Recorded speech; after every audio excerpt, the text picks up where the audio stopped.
harus selalu menempatkan diri di hadirat Allah. Kita harus belajar beriman tanpa melihat.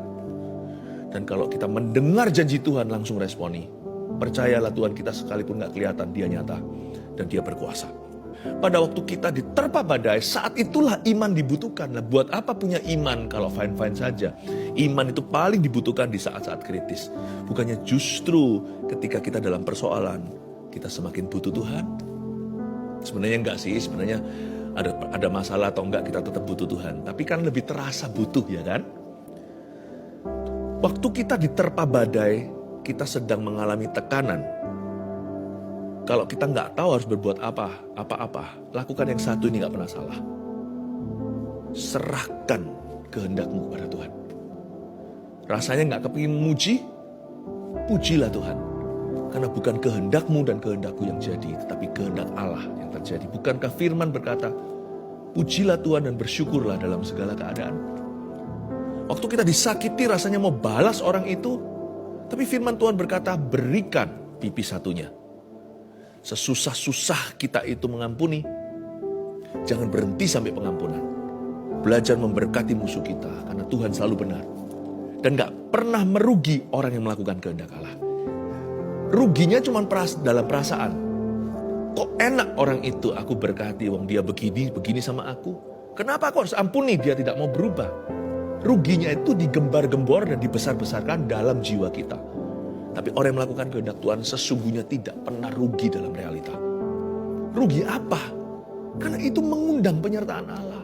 Orang yang kita ampuni, berubah gak berubah itu urusan dia. Tapi kalau kita mengampuni orang itu, kita yang berubah. Kita yang diberkati oleh Tuhan. Kita yang gak jadi stres dan depresi gara-gara itu, tidak penyakitan. Ketika kita dalam kondisi tidak menentu, rasanya mau meninggalkan Tuhan saja, udah kembali ke kehidupan lama atau jalan pintas. Tidak, saya lebih baik sabar, lebih baik menderita, lebih baik miskin di hadapan Allah, daripada menghalalkan segala cara, karena dengan demikian saya masih empunya kerajaan sorga.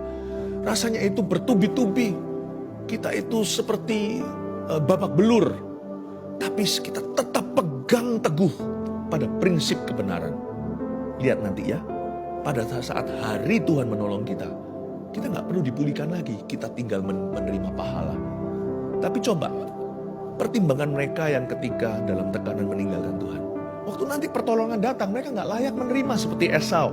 Mau dengan nangis pun, dengan terseguk-seguk, dengan merengek-rengek, dan dengan meronta-ronta. Pada saatnya dia harus menerima hak kesulungannya, dia ditolak mentah-mentah. Jadi sebenarnya, orang yang sujud kepada Tuhan ketika dalam masalah, itu nanti di dalam hidupnya jauh lebih diberkati. Dan in the long run, jauh lebih berguna. Jangan pernah kita itu mengambil keputusan gegabah atas kondisi sementara. Makanya orang dalam tekanan harus bersabar di kaki Tuhan. Alkitab mengatakan dengan jelas ketika dalam badai, jangan kompromi. Kalau dalam tekanan, dalam persoalan, apalagi ya persoalan atau problema nggak kunjung selesai gitu ya. Itu yang melatih otot stamina rohani kita. Rasanya nih kapan aku keluar dari persoalan ini. Rasanya itu kita garu-garu kepala tiap hari, itu kita elus-elus dada dan berkata, kapan ya Tuhan, bila manakah Engkau akan menolong aku. Kalau seperti itu hati kita, jangan tergoda untuk marah. Serahkan kembali kehendak-Mu padanya.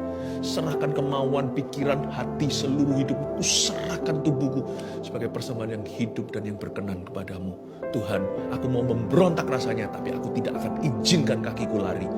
Hari ini, ku tekuk kakiku ya Tuhan. Ku buat dia berlutut bersujud di hadapan-Mu. Bukan kehendakku, tapi kehendak-Mu jatuh. Jadi aku menunggu-Mu sampai Engkau menolongku. Aku tidak kemana-mana, aku tetap setia. Wow! Itu nanti ujungnya berhiaskan kekudusan. Jangan lari justru ketika dalam masalah. Justru lari mendekat. Karena itu penting sekali, di dalam badai kita harus menyembah Tuhan. Dan kita harus belajar menundukkan diri kepadanya.